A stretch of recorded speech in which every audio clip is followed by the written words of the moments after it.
Sebanyak 302 guru di Kota Ambon resmi terima SK P3K.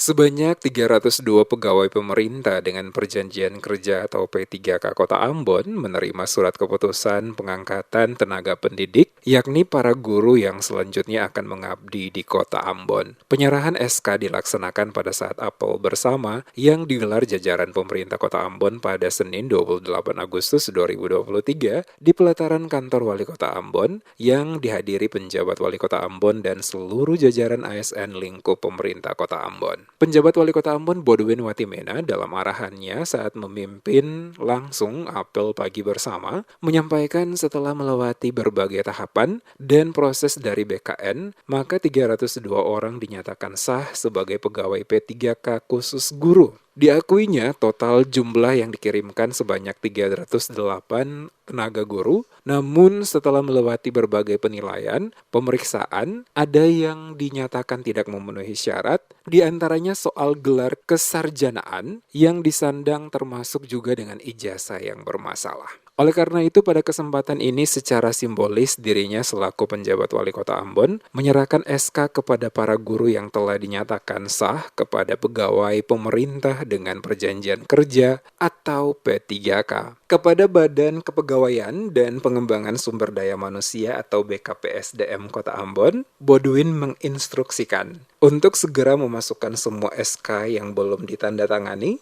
agar dapat segera ditandatangani dan untuk selanjutnya dibagikan. Di hari ini kita ada penyerahan bantuan kendaraan roda 3 dari PT Jasa Raharja Cabang Maluku kepada pemerintah kota.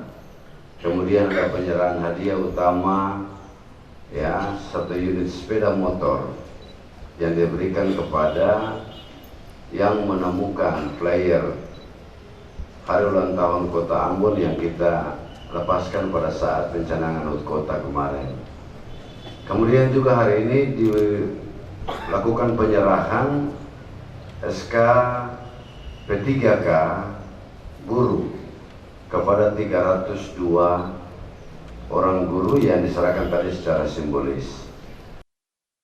Selain melakukan penyerahan SK bagi guru P3K, pemerintah Kota Ambon juga menyerahkan 1 unit sepeda motor kepada salah satu warga yang menemukan flyer yang dilepas pada pencanangan HUT Kota Ambon beberapa waktu lalu di Lapangan Merdeka. Bersamaan dengan itu juga, pemerintah Kota Ambon menerima bantuan 1 unit kendaraan roda 3 untuk operasional pengangkutan sampah dari PT Jasa Raharja Persero Cabang Maluku.